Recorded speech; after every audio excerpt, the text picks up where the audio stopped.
This is the Concealed Carry Podcast, Season 11, Episode 9. And welcome to the Concealed Carry Podcast, part of the concealedcarry.com network, brought to you by HK. Today is Thursday, March 20th, 2025, and I am your host, Riley Bowman, joined by co-host Jacob Paulsen. Hello, sir. Yep, here I am. Let's think. Riley is the guy Are we doing this again? I don't warn you now. I just do it. We're going back to the old days. You haven't caught on to the fact that I've done this like every time lately. No, I have caught on, but apparently this is a thing again.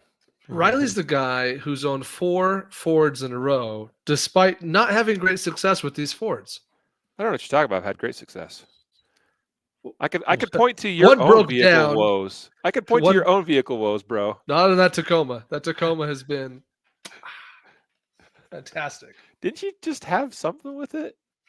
Yeah, there was maybe a spark plug issue, but it's like fixed itself. I didn't even have to take it to the shop. Like, it's fine now. Toyota's like, I got this. You don't worry about it. Just drive me a little bit further. I'll be fine. The Toyota's great. But no, you had a truck breakdown. It was dead till you sold it. Then you had one burned to the ground. And before that, of course, I guess there was nothing wrong with your truck like 3 trucks ago. It was just old and you replaced it. Yeah, I should have held on to it. Apparently so. Even though I had like 300,000 miles on it, like it was fantastic. I mean, I did work on it, maintenance type sort of stuff. Yeah, might be time to move on. Hey, the current Expedition's great. I like it. Yeah, for now. Knock on wood. Fetch. Where's some wood? Behind you. Yeah, exactly. Right. I can't reach it though. Well, and Jacob is the guy that has woefully terrible internet at his house. And so as we witness that right now, as you're coming through kind of fuzzy and, blipping a little bit, like lives in a nicer neighborhood than me for sure, but has the worst internet. Yeah, like the internet coming into this house is perfectly fine. It's just getting it in this corner where I have my home office is a curse. Like you can wire it, I mean, it just does forget it. You're screwed. Well, but even the internet service, I'm sorry, it's sub-tier compared to the other options out there now. So I get like 60 megs up and I'm about 60 up, 60 down. So I mean, it's not bad. This is me laughing at those numbers when mine is like 500 up and down. Okay, fair enough. I definitely am overpaying. There's no question that I overpay for crap. Yeah.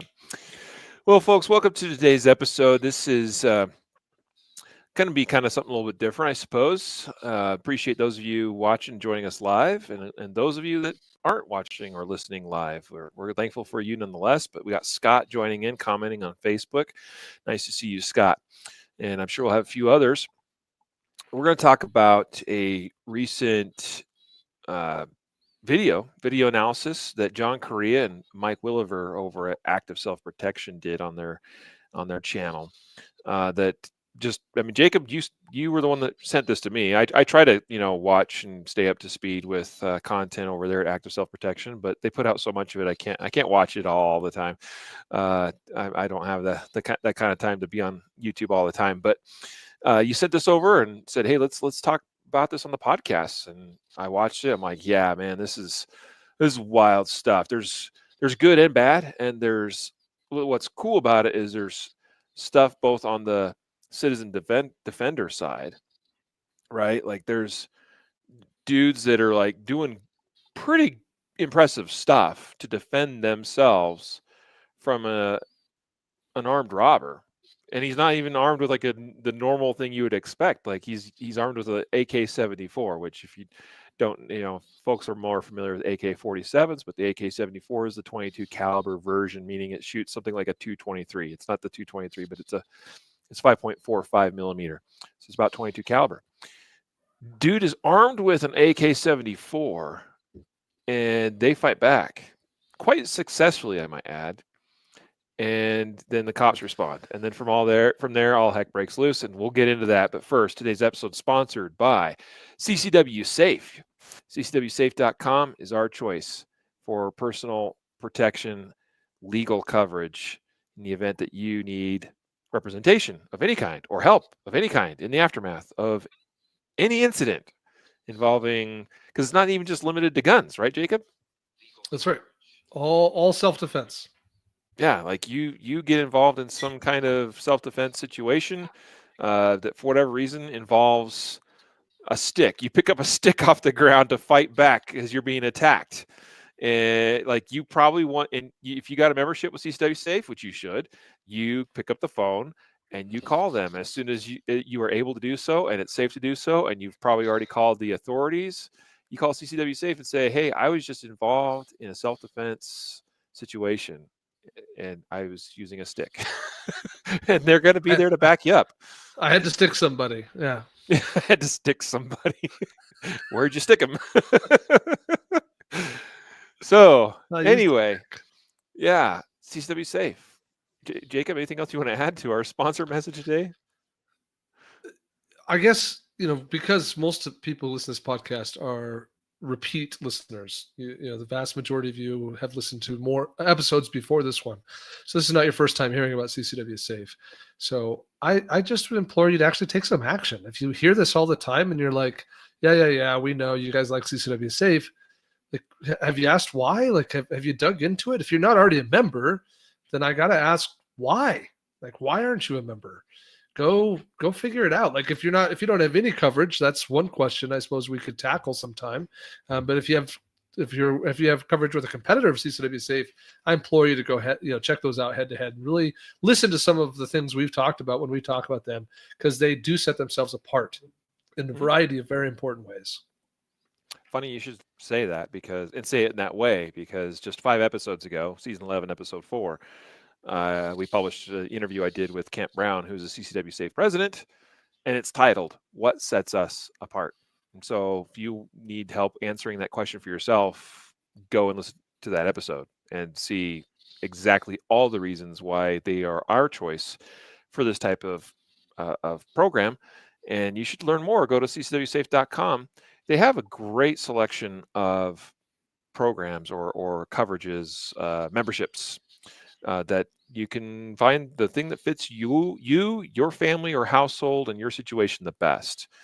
Whether you're current active duty military or law enforcement, whether you're retired law enforcement, whether you're just a regular Joe looking for something and you need something for just you, maybe you need something for you and your spouse or anybody that lives under your roof. So go to ccwsafe.com today and let them know we sent you. Tony Kim commenting on Facebook. Very coincidental. I appreciate it.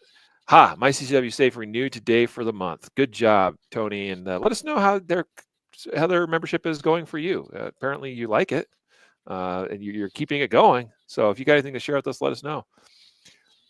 Today's episode also sponsored by the 5th annual, the 2025 Guardian Conference in Oklahoma City, Oklahoma, coming up in September. Was it the 19th to the 21st, if I recall?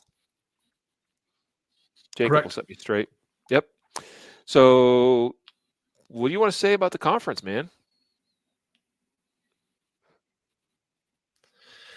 If you do one thing this year, do this. If you do two things this year, make this be one of them. If you do 3 things this year, man, you're pretty busy. But the Guardian Conference, it's got to be part of your overall strategy to determine what you lack yet and how to grow and learn.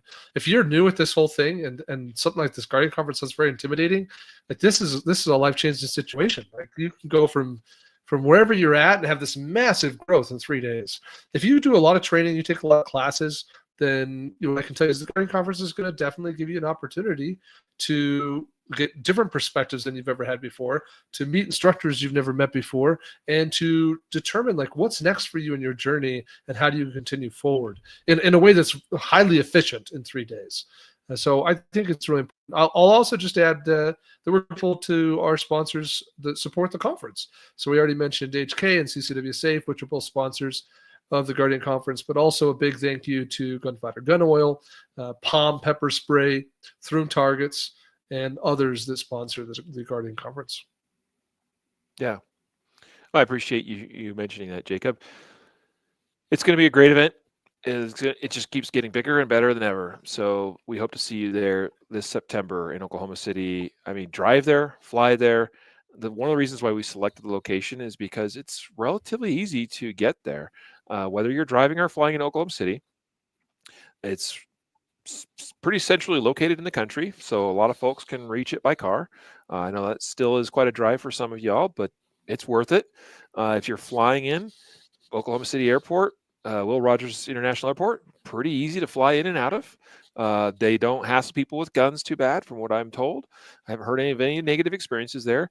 And it's like 40 minutes from the airport to the range, and hotels are Yep. relatively close to the range as well. So really not too bad to get in and out of, get in there, get to the event, and we hope to see you there.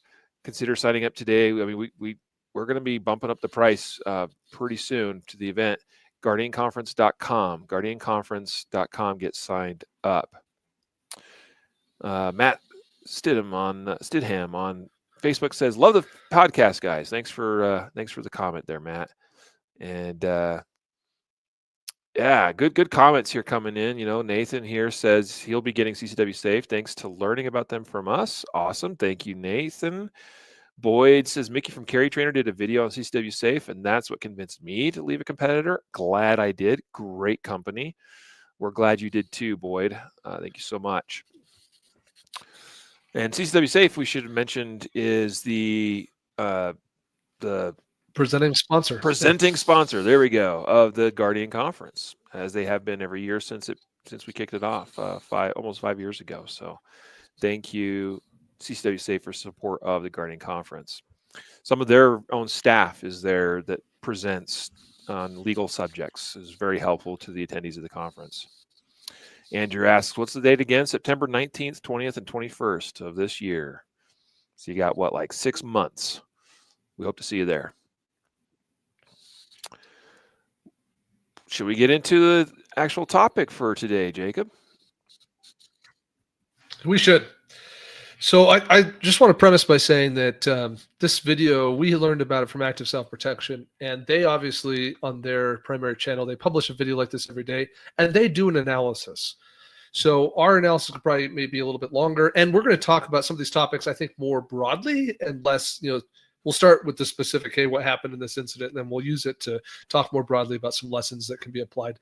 But I just wanted to give some credit to Active Self-Protection, where this video originated, and let people know that we would encourage you, in fact, to go subscribe to their YouTube channels. Active Self-Protection is where you get the daily gunfight analysis, and Active Self-Protection Extra, so you get a lot more training related content, and I'd encourage you to go subscribe to both of those. But anyway, I wanted to give that credit and note that that's kind of our approach to how we're going to look at this. Yeah. Absolutely. And it's mentioned in the description of today's episode as well. And a link will be included as well to the original video that we were, I guess, inspired from to do this episode today. I would say, in addition to what you said, Jacob, I was glad you mentioned that we will probably talk about this a little bit more broadly.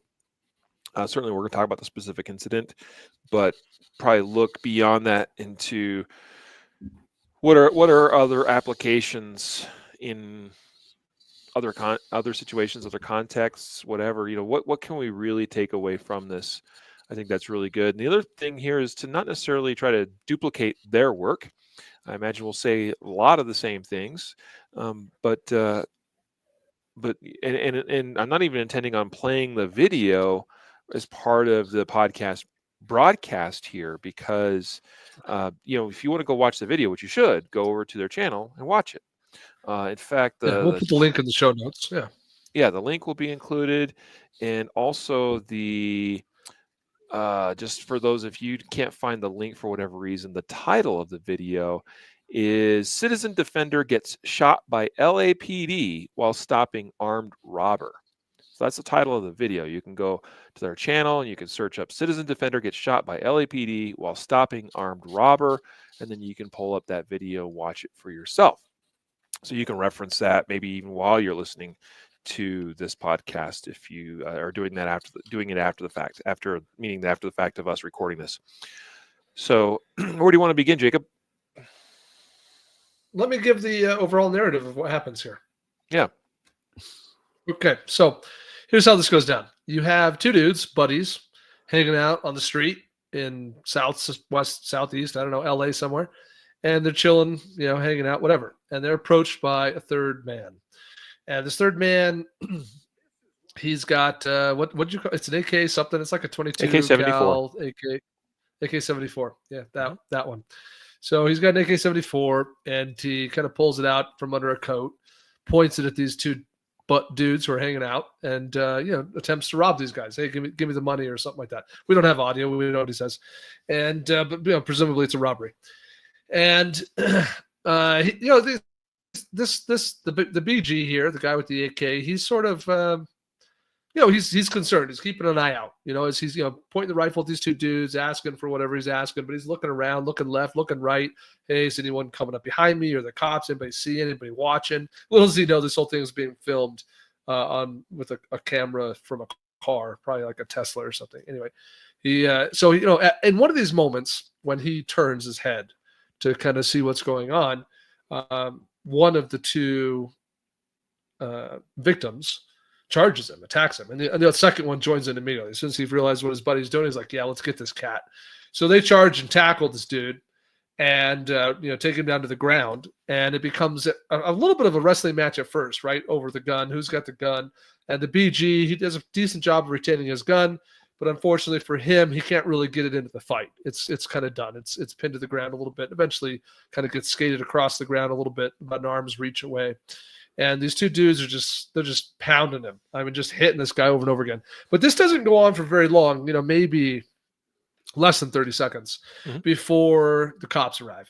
And I'm not sure, how the cops were summoned, if they just happened to be out patrolling or something else. But they get out of their car. Like, the cops roll up on in a patrol vehicle, see these three dudes all wrestling on the ground, and the two dudes exit the car and approach. Weapons drawn, because as soon as the innocent dudes, the victims, realize that their cops are there, they start calling out, this guy's got a gun, this guy's got a gun, this guy's got a gun.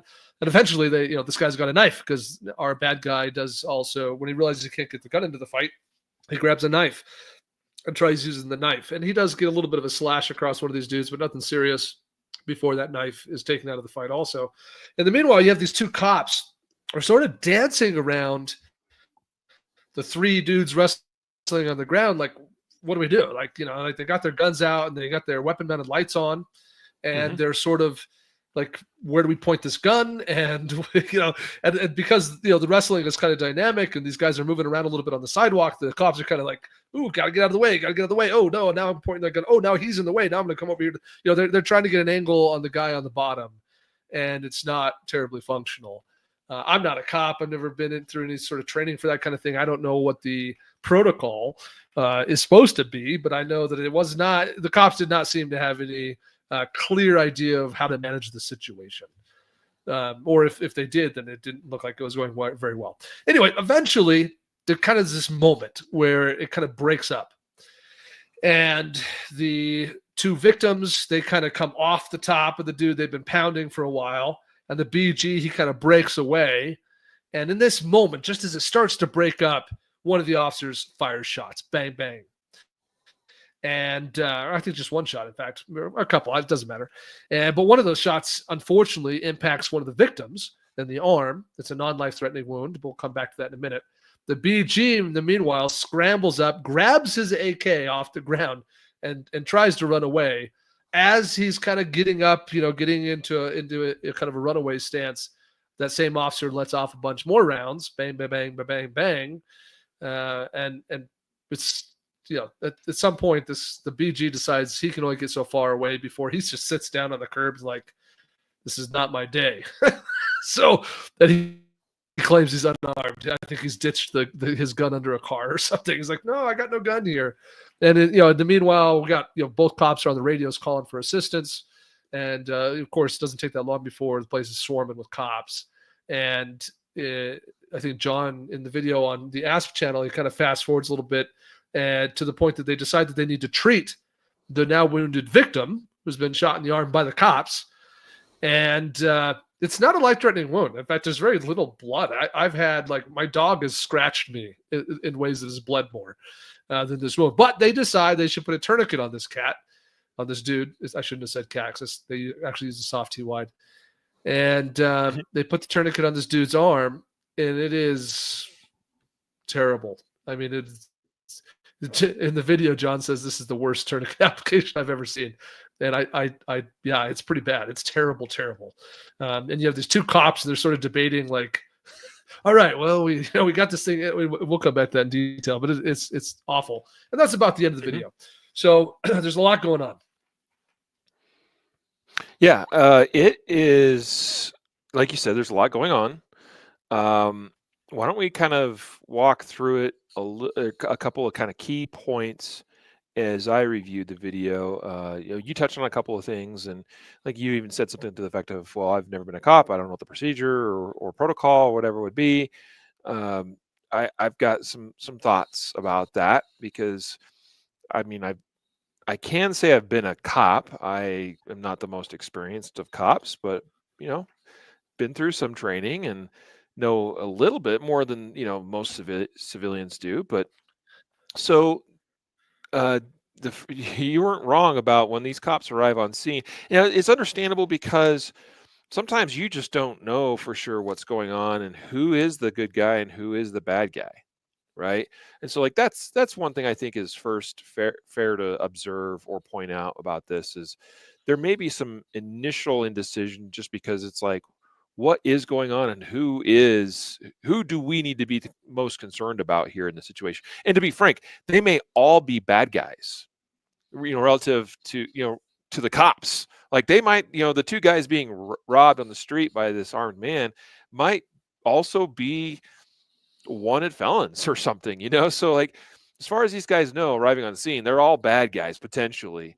But we can, part of the job of being an officer is to try to discern what's going on as quickly as possible with available information and picking up on what is being said by whom, who is doing what, who has got what, tools, meaning gun or knife. And actually, I think you didn't mention, but the bad guy, the BG, as you referred to him, he pulls a knife out at one point as well. And I think one of the victims gets slashed a little bit during all this. They try to gain control over his hand that has the knife. They do a pretty good job. It's frankly really impressive how good of a job these guys were doing against this threat. Backing up a little bit more too, there's the question I think it's fair to ask, because most of us are probably thinking about defense in the context of either knives or guns, or I should say more specifically handguns, not necessarily rifles. In this case, it's a AK-74. It's technically a rifle without a stock. It could be a foldable stock. Either way, you get a couple of glimpses of it, and it's just basically pistol grip and rifle. The guy's not using a stock. If it's foldable or not doesn't matter. He's just not using a stock, which has some pluses and minuses. The plus being it's a little bit more maneuverable when it doesn't have a stock, when you're not using the stock, but it's still a rifle.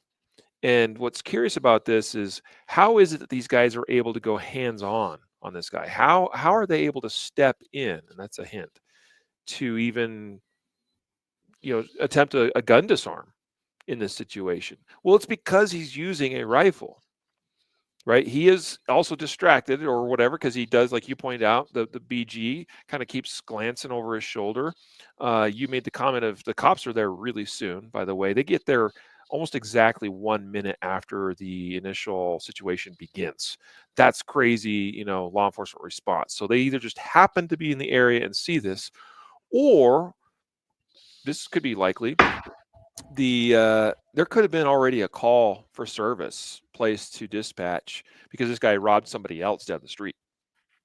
and a call was already made of, hey, I was just robbed. This is where I'm at, and cops are just patrolling the area now, trying to see if they can locate anybody. So it could be another call was made, and that's why they're there. Either way, they're on scene like crazy fast, considering neither of these two guys had the opportunity to place that call themselves. So that's pretty cool, right?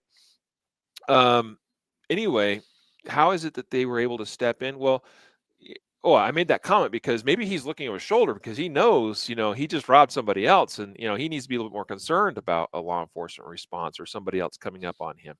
So anyway, they're able to step in because not only because he's distracted, but this is one of the big things in like rifle or carbine classes, patrol rifle, carbine, AR specific type classes. We talk about this kind of thing, and that is when you have especially a long gun, it can turn very quickly from this is my gun into this is our gun, meaning it projects itself out and away from my body in a way a pistol does. And it's not so easy for me to be able to just bring into my body like I can a pistol into like a close combat position, as it's referred to. It's not as easy to do that with. And so that's something we have to be aware of when we're using long guns for defense, especially in a home situation. Shotguns, rifles, that's something that is often covered in a rifle or shotgun curriculum is what are some of the techniques and things I need to do or be aware of so that I can keep this to being my gun and not turning into a situation where the BG in my home is also trying to take my gun away from me. And so what happens here is this guy just has his rifle just hanging out there, and they go for the grab.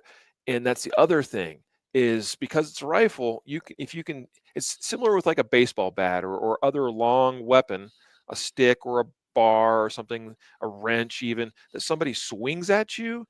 Like the key with those kinds of weapons is to step in and get closer because you take away their ability to actually wield it against you. And the same is true of the rifles, to step in. Whereas with a handgun, that doesn't work so well because we can easily pull it in and angle it in a way that doesn't really work so well. But with a rifle, it works. So I'm just harping on that a little bit, Jacob, because I think it's an important context here to understand, both in terms of from like if I'm the one using a long gun for defense, things I want to be aware of, things that the BG might try to do against me with respect to preventing me from using that long gun in my defense. And also on the flip side, if you are the one that's attacked or being threatened with a long gun, there's some context when you're within arm's reach distance, like, step in, because they can't easily just turn it around on you like you can with a pistol when you are right up in their face. At that point, you can then start focusing on taking control of that weapon. So anyway, there's some context on that piece of that event. I'm no combatives expert, but I think that some of the real basic like foundational things with hand-to-hand combatives is you have to control the other person's weapon. If they have no weapon, then it's their hands. It's all you're trying to control the other person's hands and wrap up those hands. Well, and if they have a weapon, then it's like control and deflect.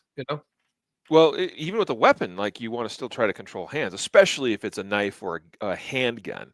With the long gun, you can you still want to try to get control of hands if you can, but you get more options because if you can control their arms, like they just can't flip that thing around like they can a pistol. So it gives you some other considerations there. But good thoughts. For me, the next thought here is really about this idea, and we've hashed this out a few times on the podcast, at least once, maybe I don't know, like 500 episodes ago or something. But I think that most of the time when we perceive or imagine this scenario where I'm engaging with somebody in a defensive context and the cops roll up, we visualize some situation where I'm holding a gun and I'm pointing it at somebody, or I'm shooting it maybe at somebody, or I just got done shooting it at somebody, and the cops roll up and they see me holding a gun. And that's kind of how we generally imagine that scenario. And so that's kind of how we often talk about that scenario. This one particularly is a little different because like they're tangled up with the bad guy. Like they're concerned that, hey, if we let go, if we just stand up and like, oh, cops are here now, we're good. Like that could be real bad. That guy could immediately grab a gun and start shooting them. So are the cops doing what's necessary to kind of interdict and to secure the suspect and understanding their challenges, which I think you addressed very well. Well, they're really not. So I think the good guys are sort of like, well, what do we do? How do we disengage from this? Anyway, I think it's just not the average scenario we think about. And it's also a scenario that doesn't play well into some of the advice we generally give. I generally give kind of 3 pieces of advice when it comes to how to not get shot by cops who are responding to an incident. And some of this just doesn't apply to this particular circumstance. But my number 1 piece of advice is always that we don't put away our gun until there's no more threat. Well, that doesn't apply here. The good guys don't even have a gun. They're wrestling this dude on the ground. They're empty-handed. They have nothing. They're fighting gun and knife from the bad guy. Mm-hmm. So it doesn't really apply. And then my second piece of advice I generally give is something to the effect of get 911 rolling and control the narrative that's being told to dispatch. Well, that doesn't really apply here either. 1, they don't have the time. And 2, they don't have the resources. There's 2 of them, and it takes both of them to keep the bad guy secured on the ground in such a way that he's not cutting them and shooting them. So neither of them are grabbing a phone and calling 911. And even if time had allowed, they wouldn't have had the resources. If they'd been some other person walking by, maybe then it's like, hey, call 911. This guy tried to rob us. He's got a gun. We can't let him go. He'll shoot us. Tell him, you're on the phone. Tell him that we're good. That we're good guys, whatever. So that didn't really apply either. And then my third piece of advice, which is a bit of a complicated, bundle of joy here, but it's generally like practice good guy behaviors that make it obvious you're the good guy. And I think they did some of that here. Things like, he's got a gun. He tried to rob us. This guy's got a gun. He's got a knife. Help us. He's got a gun. Like, they certainly were communicating good guy language. They were making it up. The minute as the cop gets out of his car and activates his body cam and we get audio, we hear those guys yelling that out. Mm-hmm. So I think that's good guy behavior. Yeah. Well, to that point, and kind of speaking to it from the perspective of a responding LEO, when you're trying to discern what is happening, you need to be looking for clues and taking information and figuring out what to do with that information. Hearing things like, help us, he's got a gun, all this is being directed at the person they're trying to control on the ground. If both of these guys who are defending themselves are also bad guys, or they're even the ones that started this situation, like they're actually the aggressors and the man on the ground that they're holding down is the victim here, like you would think that they would turn on the cops. Okay. But that doesn't happen as soon as the officers arrive. And so at some point, you got to be discerning and reading into this information and going, okay, these guys are clearly trying to defend themselves. You should pick up on the fact that, hey, I see a gun. It appears that the rifle is slung around the bad guy, because when he gets up, the rifle gets up off the ground with him. He also grabs it pretty quickly. It's hard. Some of this is hard to discern in the video. It's not, the greatest video. It's fairly dark. But anyway, the point is like, okay, who's got the weapon? Who is unarmed here? Who is the one that's using language that sounds like they're asking and calling for help? It starts to paint a picture. And it is unacceptable that these 2 officers are standing around dancing, hopping about a little bit, kind of this anxious, like, like, what's going on? What do we do? Neither one of them seemed very interested in getting involved or going hands-on themselves. It's like the gun came out of the holster and then they didn't know what to do after that point because, well, we can't pull the trigger yet, it seems, but what do we do? Well, we'll just stand here and dance around with our weapon lights on and pointing the guns at everybody, like literally everybody. So, good guys included, which is what leads to the moment where once things start to kind of break apart in this on the ground fight, this contact hand-to-hand fight, the officer that's closest pulls the trigger on his gun, one-handed, by the way. Where's his other hand? It's on his radio. John and Mike, in their analysis, kind of touched on this, and I think there's something to this. We don't know for sure, It could have just been that the officer sees as the two victims start to pull away, that now it's like, oh, there's a guy, there's gun, and he just reacts and, kind of this snap judgment pulls the trigger. But it might have also been more of a sympathetic squeeze kind of situation too, where officer's reaching over to his lapel mic, hitting the button on there with his non-dominant hand trigger finger, and simultaneously hits the trigger on the gun. That could have been. I don't know for sure, but that's a reasonable explanation why the shot is fired when it's fired, and also when there's not a totally clear shot, because that round does hit one of the good guys. So that's kind of problematic. And real quick before I forget, Jacob, I wanted to go back and touch on something else that this is going back, several seconds in the altercation, but the we alluded to it, and I know John and Mike hit on this in their analysis as well, but it's important that we touch on it here too. I think we alluded to it in that the bad guy, he glances away from the victims a couple of times as he's checking, his six, looking over his shoulder and whatnot. And of course, that's what creates the opportunity, and that's the key, the opportunity.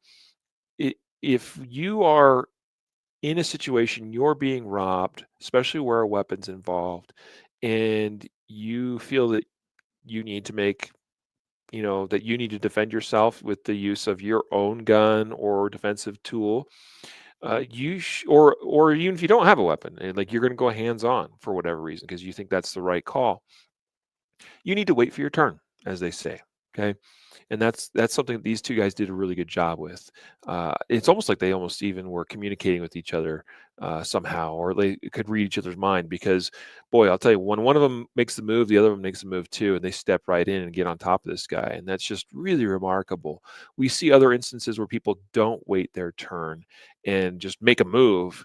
The problem is gun is oriented in your direction, and the perp is also looking at you or in your direction, and there's just not enough time for unless you have like a 0.7-second draw to first shot. It's probably not going to work out in your favor, and even then, it may still not work out in your favor. That may not be fast enough. But if the perp is turning and looking somewhere else, you've got at least, as John actually broke this down and analyzed it on our podcast a couple hundred episodes ago, talking about, hey, if the perp, turns his head and you can see his ear, that's one thing. If he turns and you can see the back of his head, that's another thing. And kind of gives you the metrics of about how much time that represents before they can recognize that you're doing something and react or respond to that. And so in this case, they waited until he was turned away significantly enough that they had the time to step in. And so I think that I wanted to touch on that earlier, but I kind of forgot. Back to the officers that responded.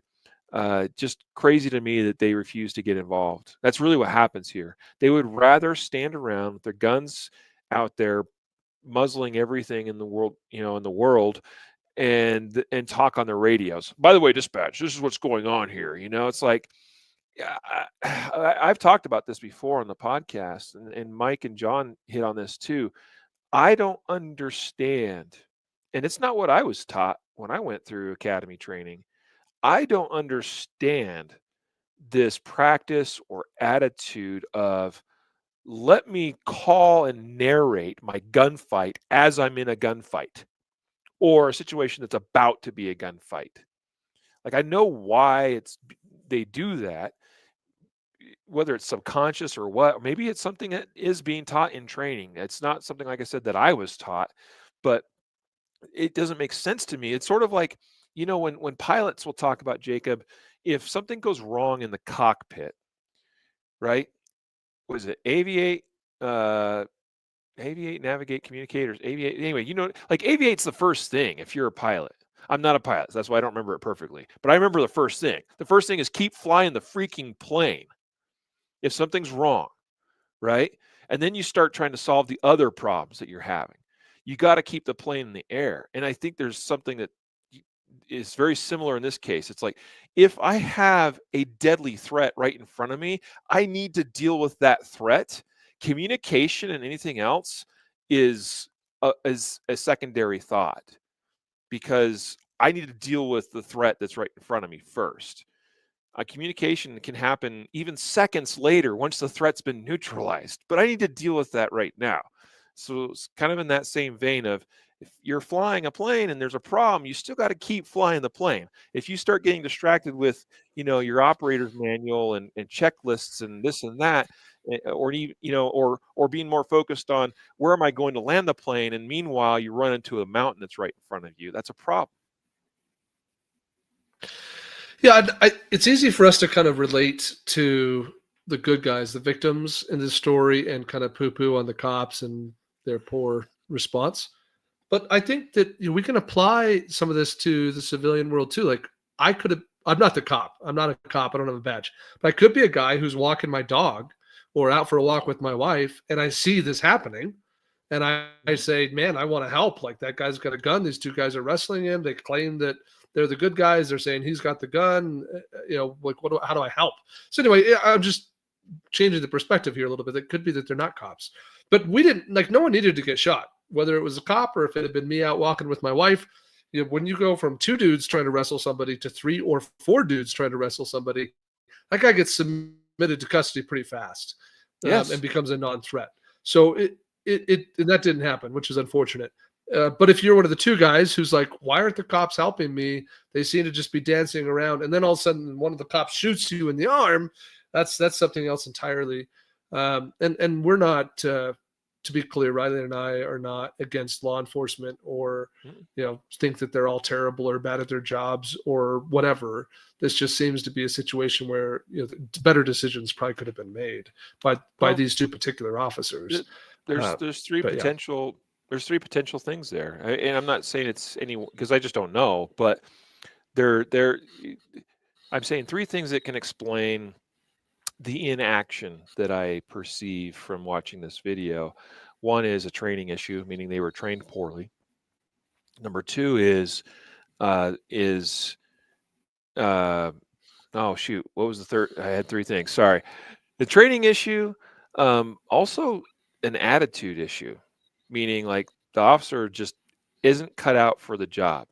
Meaning maybe they should find another job if they have an issue. Or he's having a bad day, or sure. I forgot what the third thing was, but those are 2 major ones. That there's a training issue, that they were set up for this poorly or not prepared for it well, and the other one is just they're just not cut out for this type of work. And if that's the case, and they're watching, like, okay, maybe it's time to sit back and reflect, and at least one of them's on administrative leave, probably right now, because I don't know how old this video is, but so he's got time to reflect upon that, if this is the right work for him or not. But anyway, yeah, it's interesting to me. I'm not trying to be too critical here, but it's just fascinating to me, because you're exactly right. You got 2 guys wrestling one on the ground. If you add 1 or 2 more guys there, like somebody can control a leg, somebody can control another leg, and then controlling the rest of them is pretty straightforward with that many bodies. And yeah, there may be a knife still involved. There may be a gun involved. That gun's a non-issue, being most likely being a rifle like it is. But if we can control every limb, like, we can, like you said, put this to rest really, really quickly, and they just don't get involved. And so then that turns into this clown show, as the word that they use, John and Mike, of now the fight breaks up and Perp starts backing away with his rifle. Now he can actually start doing something with that again. And now the officer starts trying to, for whatever reason, one of them, not both of them, just one of them starts to shoot in response to that. And not very effectively, because again, he's shooting one-handed because his other hand is still working the mic and trying to communicate as he's doing this, which is just so remarkable to me. But anyway, I wanted to touch on something, and you're exactly right, Jacob. There's lessons that we can take even as regular citizens, viewing it from the perspective even of the law enforcement officer, of if I was going to get involved in a similar situation myself for whatever reason. There's lessons to be learned from that, and I appreciate you bringing that up. Something else I wanted to touch on is going back to what you were saying earlier with dealing with law enforcement response to a situation. This is not something I heard John or Mike mention, and it's not something we've talked about yet. And I think this is probably worth giving some thought. So we've got Perp on the ground. We're trying to keep, control him, uh, take away weapons from him, and so forth. Law enforcement responds. Just imagine if, as they're responding, or a few moments before, or whatever, I wrestle away the AK from the bad guy, and it's in my hand when these cops roll up. That could be a problem. That could be a problem. It reminds me of the Johnny Turley incident, our guy in Early. Colorado, Hurley, um, Yeah. right, where he shoots the active shooter in that situation, but for whatever reason was found by an officer as he came around into view, sees Johnny Hurley holding the active shooter's rifle at that point. And it could have just been really poor timing. It just that he, in that moment, just happened to grab that gun, pick it up to maybe move it away from the body, right? Just give it some thought that we may not want to be, and it's tough because you want to disarm this guy, right? You want to take away the tool, but give that some thought about how that might be done. I wonder sometimes in Johnny Hurley's case, maybe he should have been kicking that gun away and not picking it up. Again, we don't even really fully know. They've never released any video footage from that I'm aware of. I wish there was something that we could review so we could see this is what happened and what can we learn from that with respect to that citizen defender and law enforcement response question. But yeah, just give that some thought about disarming the perpetrator here, and now you're the one found with a weapon, even if just briefly in your hands for a moment. Yeah. Let's talk about the tourniquet and Yep. training in general. Yep. Um, Well, I agree with John that I think it's one of the worst applications I've ever seen. yeah, it's not worth going into great detail to describe to our audience like what they did wrong. Just know that they did it really wrong. Like they just really had no idea. Like, and there was more than one cop, by the way. Also, that's worth noting. It wasn't just the officers trying to apply it. You got a second cop there, like trying to figure Somebody out what else to do is with the tail. And he's like, hey, do this, do he's that. like, hey, tuck it in here, kind of thing. Like it gets like worse, I swear. From yeah, like that. Both of them are just like, I don't know. Mhm. Yeah. So no one there has any clue. I think the broader stroke lesson to be learned here is about like how well information stays with you. So like I remember the first time I took a stop the bleed-esque type course and I learned how to apply a tourniquet. Then I got a couple repetitions that day doing it. And then I left. And I remember, probably a solid year later being the next time that I was in a situation where I had to, in a training environment, and I was supposed to apply a tourniquet and being a little bit hesitant, like not being sure about how to do it. Like, wait, do I do this first? And like little things, like I know I'm supposed to tighten this down, but then like after I turn this windlass, then like what do I like? You know what I mean? Just a little lack of confidence. And it had only been a year or a year and a half maybe since my initial training. I think that what we see on this body cam footage that Active Self Protection published that we're referring to is a too big of a gap. Oh, I guess there's possibilities in more. Maybe the original training just sucked. Like they really just didn't get any reps. Maybe these guys were told to watch some videos or something. I don't know. In fact, I'll share this quick thought. We happen as a company to have mountainmanmedical.com, which is worth mentioning. But on that website is a free video training course that you can go watch. And because it's free, we actually get a lot of public servants who sign up for that class because I appreciate that law enforcement agencies and other government peoples are working on limited budgets and that they see that as a no cost way to get some training. In fact, last week, I won't mention the specific department, but we had a sheriff's department in this country that I think every single human in that sheriff's office signed up for our online video course. They all came in within about 24 hours. Just boom, boom, boom. They all had the same email address. It was a .gov email address, and we've seen that before, and we see actually that quite a bit. And I'm all for like, hey, some dude at that department said, hey, this website's got this free class. Let's get everyone in our department to go watch this and print off certificate and bring it in to prove that they did it. Cool. Yay. Awesome. But if that's it, that's the limit of it. Right now we're out on the streets all rocking with our tourniquets and our plate carriers or on our belts or whatever. And we're expected, 3 years later to execute that. We're going to have a problem. I just don't, I think that the training for these particular officers was poor to start with, or it had just been too long. It is a perishable skill. And I think we can use that to talk about any of these skills. Mm-hmm. Yeah, I thought about that as well. Sort of like, how did this just go so wrong with that? And keep in mind, these are officers from LAPD. Now, LAPD is a large metropolitan agency, and Top five. they have their problems for sure. Because by nature of being as big as they are, there's problems. That means that there's some things that fall through the cracks, perhaps. I'm fairly confident that almost all the boxes, the I's are dotted, T's are crossed, and things on paperwork, as far as paperwork is concerned. But running departments with thousands of officers through training, firearm qualifications, so on, medical training, all these things that they got to do, however often, based on department policy, is a huge task to get thousands of bodies through training every quarter, every 6 months, every year, every 2 years. It's a huge task. It's one of the things, like we talk about sometimes, how poorly law enforcement qualifications, as far as firearm qualifications, are done. The actual like shooting tests, they're a lot of times not very good. But it's hard to sometimes make significant changes in those regards, because just making, like I saw a discussion recently online about, we should be timing officers and having a more detailed method of scoring their shooting abilities. And it's like, well, that works probably for a smaller department, but you start talking about an agency with 1,000, 5,000, 10,000, 20,000 officers on the rolls. Like it's just 120,000.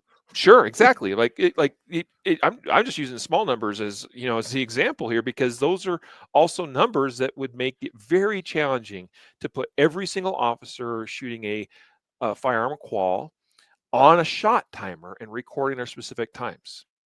Like, you've seen how long it takes. I mean, it takes a good 30, 40 minutes to run my whole class through shooting pistol intelligence standards, because we have to measure and score and record time for everybody. You do that, multiply that amount of time across 10,000, 20,000, 50,000 officers. Like, anyway, it becomes a huge challenge. I'm saying that because I just Googled Google says LAPD has 8,832 badged officers. Yeah. Yeah, I don't know that anybody has 120,000. NYPD is probably the biggest. I want to say NYPD is closer to like 30,000. Yeah. Yeah. So anyway, I'm saying all that to say, okay, medical training is probably performed, but it probably doesn't get the same level of attention and care that maybe some other disciplines get. And I'll also say, from my perspective, as both being a former cop and having trained some cops and having shared the line in classes where cops were required to attend, meaning their agency paid for them to go to a class and sent them there. You cops out there know what I'm saying when I say that there are those that show up to training and they don't particularly want to be there. How well or effective is learning when we don't really have our heart into it, or our focus and attention? It's not as effective as it would be if we are interested in it. And so these guys could have very well gone through medical training and been taught, this is how you apply a tourniquet. And they may have even practiced it, but they might not have cared enough to really get, to really let that sink in, or to really get a whole lot from it. The other thing is how high of quality was the training that was done? It could have been, like, I've been in medical classes, Jacob. I've been in CPR AED certification courses where the instructor, no offense to them, not even going to name names, didn't really pay that close of attention to the quality of compressions that were being done on the CPR dummy, or whether all of the steps were being followed correctly and consistently every time. And so it could have been that, yes, training was done and tourniquet application practice was performed, but it just wasn't enough oversight to make sure it was that they were really doing it correctly. It could have also been, here's another one, that they were trained using cat tourniquets. And while I don't necessarily think that a cat and a soft T is that significantly different, it could have been that this dude had never seen a soft T tourniquet before or worked with it and was like, what do I do with this? I'm familiar with a cat. So yeah, we don't know. I mean, I think for us, if you're listening to this or watching this, the question to ask yourself is, how long has it been since I got some training or practice on, insert whatever skill you want. Tourniquet application, sure, but shooting, drawing, anything you want to talk about, reloads, malfunction clearing, or whatever the thing is. If it, do I still feel confident I could do that right now? In the case of a tourniquet application, that's something you can practice pretty readily. If you have a tourniquet that you're able to practice with, go grab one, see what that looks like.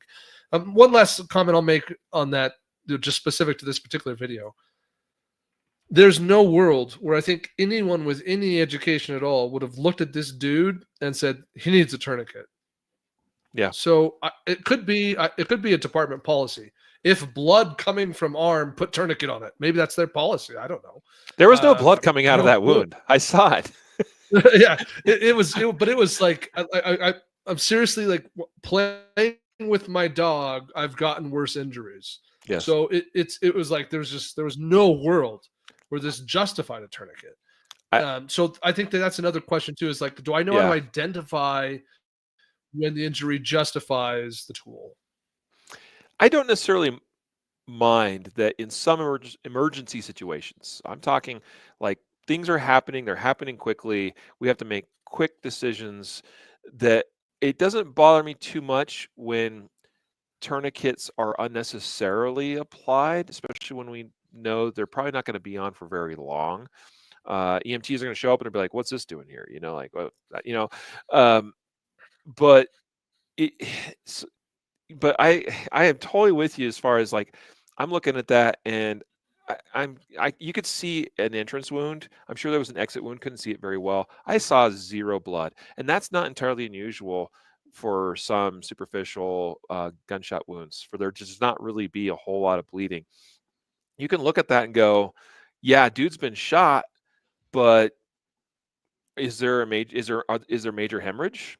No. Arterially bleeding? No." And then if anything changes, we can choose to apply a tourniquet then. I think it was just that this guy said, "Hey, I've been shot." And they're like, "Oh, sure enough, there's a gunshot wound. Well, it's better stick a tourniquet on there." And so, all right, okay, there's some more judgment could have been used there, but at the same time, probably not the end of the world because it's probably removed very shortly after. EMTs probably arrived and were like, "Who the heck put this tourniquet on?" Like, just because of how poorly it was done.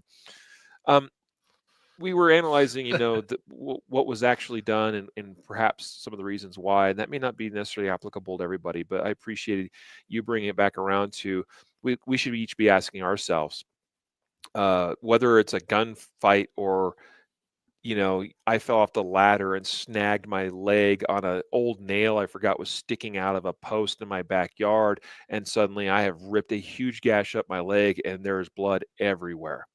When's the last time I practiced putting a tourniquet on? Do I understand the concepts and the principles involved in how that's applied? That's important. That's part of learning, Jacob. Like the quality of learning is like you go through a class and it's not just about step by step by step, but also understanding what is actually being done here. What's the purpose and why? The purpose, obviously, with a tourniquet is applying pressure to cut off blood flow. So it shouldn't be that hard to use some common sense and think through that, hey, if we get the initial tightness on this tourniquet started, that's a good thing because we're looking for pressure. And then we start turning the windlass, right? And, okay, that's building pressure. And like you just understanding the mechanism operation is not that complicated. But clearly some people can still not understand it and screw it up. So have you gotten training? Have you practiced that training? Do you understand what you're doing and why you're doing it? And can you do it on others? And can you do it on yourself? I won't forget the story. Oh, what's our instructor friend out of New Mexico, Jacob?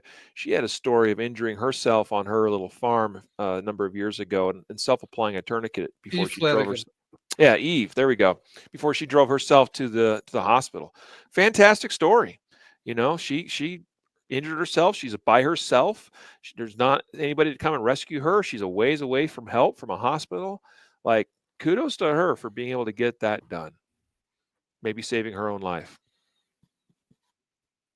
So, Yeah, it's an easy enough thing to check yourself and see where how sharp your skills are, and if you need some refreshing, like that's not hard. And yeah, I was not trying to downplay the value of our online course. We wouldn't have it there if we didn't think it was valuable. It's a great refresher. It's a great initial absolutely. education. I just think that if I did that 5 years ago and think I'm good to go, and that's all, like, probably that's not sufficient. Well, we're hitting the hour mark here, Jacob, and I think it's a fine time to bring this back around to something like the Guardian Conference, where why not come out to 3 days of amazing training, where part of that is going through a medical class and getting actual hands-on practice and application with not even just tourniquets. Like, tell a little bit about the class Brian put on last year at the conference, Jacob. Like, what did students do in that class? Yeah, that class was cool. It started out kind of stop the bleed esque, but it ended with doing exercises live fire with targets and real guns, where you engage a target and then you basically took an injury and had to immediately self apply a tourniquet.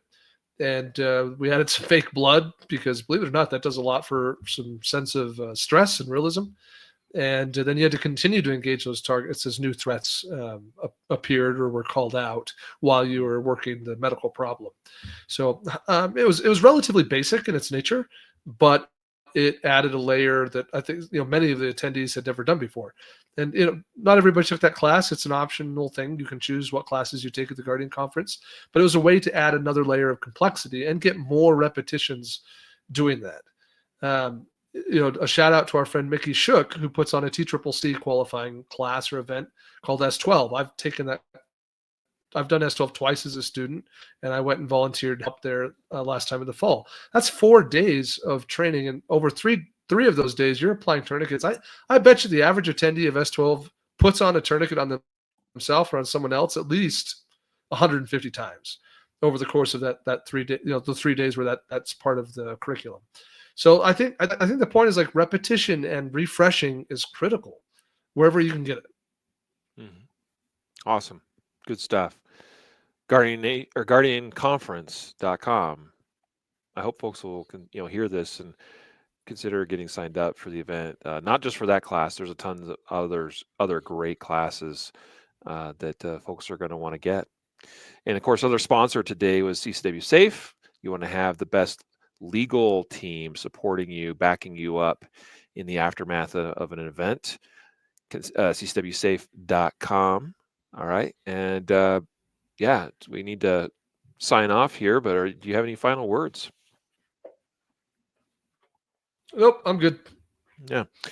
I guess my final words would be this was an amazing video. It's one of the crazier ones that I've seen come across the computer screen in a while, with lots to learn from. And there's many other similar things. And we've talked about other events and justified save stories and things where there's lots to learn from. I hope that you can take some of this to heart and help yourself be a little bit better prepared and ready for what might come your way down the road. We don't wish anything bad upon anybody, but we know that bad things do sometimes, unfortunately, happen to good people like all of you. And it's good to be prepared, educated, and ready for whatever the crazy world can throw your way. Well, until next time, everybody, a reminder to train right, train often, and train safe so you can fight hard, fight fast, and fight true. Take care.